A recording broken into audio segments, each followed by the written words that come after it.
Hello students, I am Miss Soumya and today along with Miss Madhavi Malkar, I will be presenting the first chapter of chemistry, matter and its composition.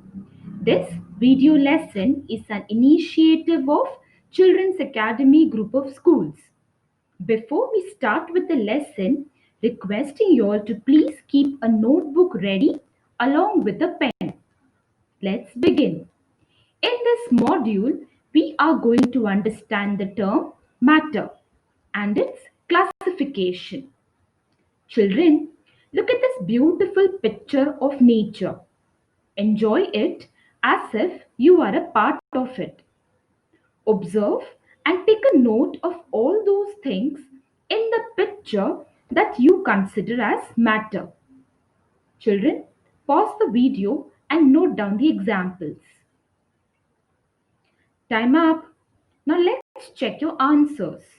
I am sure you wrote about the following things: trees, grass, soil, dust and air, or some might have written fog, sunlight.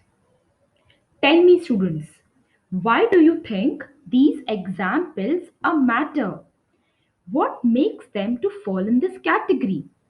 Yes, you are right. They seem to have some common characteristics. What are those characteristics? Matter is something that has mass, occupies space, and can be perceived by our senses. Perceived means recognized by our senses. Anything that shows all these three characteristics can be termed as matter.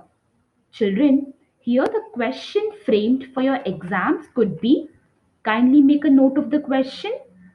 Define matter or explain the meaning of the term matter. Write down the answer as well.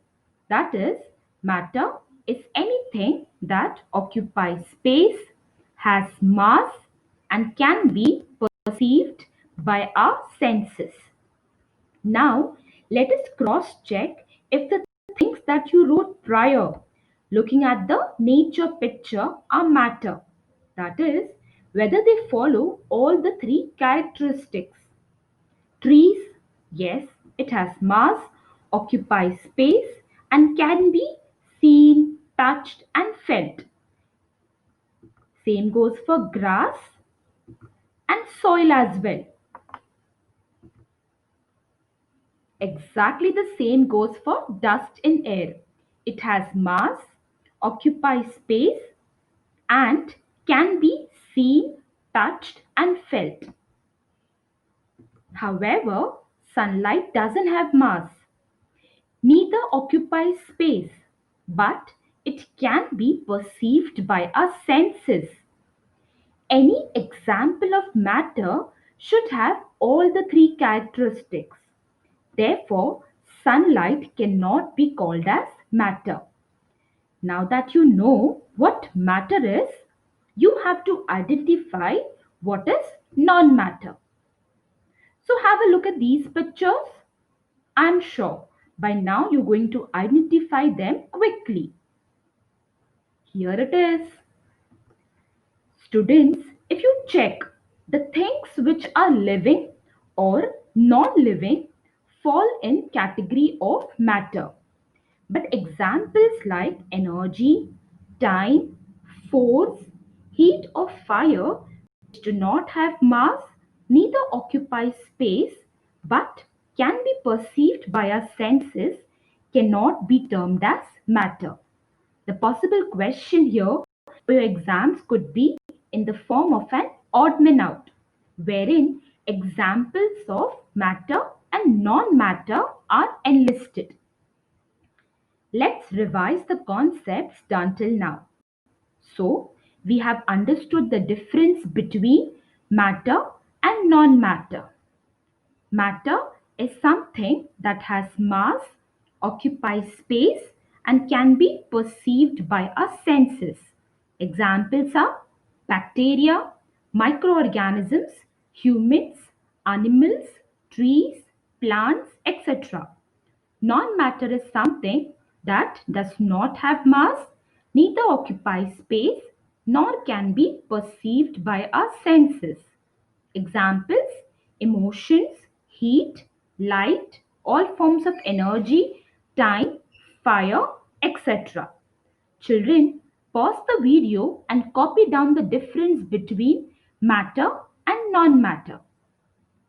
Now let's classify the examples of matter from the nature picture into living and non-living things. Here we go. Kudos to you. Those who were unable to identify, kindly copy down the answers. Let's understand now the basic classification of matter.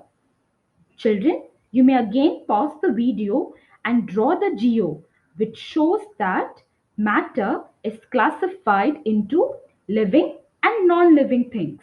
Living things further classified into plants and animals, non-living things classified into natural and man-made.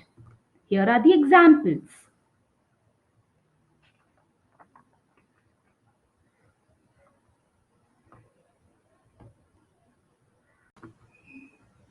Look at the particles, that is, molecules in this picture.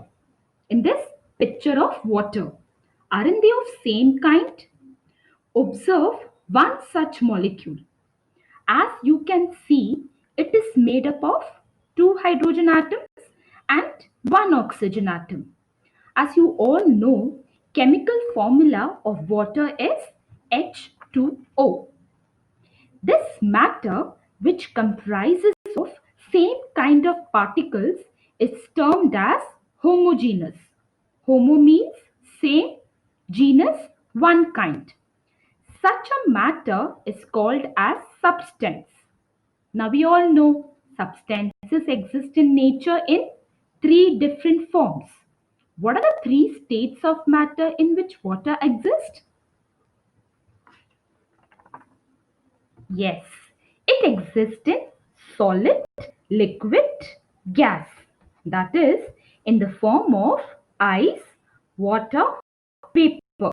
The possible question here could be, name the three states of matter.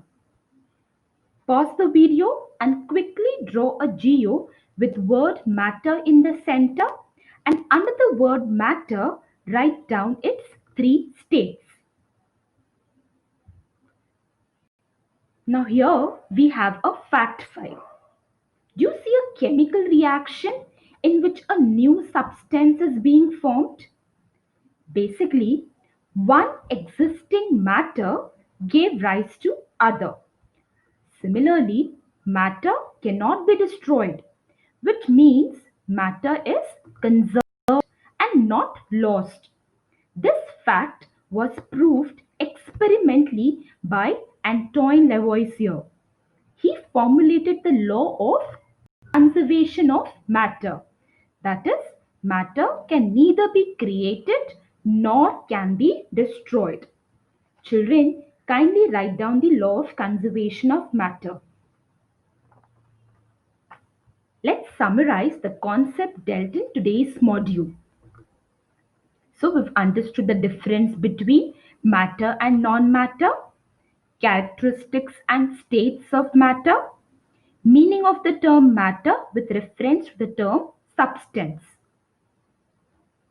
Now here goes your assignment. Make a note of the assignment and ensure that you are with all the answers for our next module. Kindly copy down the crossword puzzle. Pause the video and make a note of it. Here you have textbook page 1 for your reference. Thank you.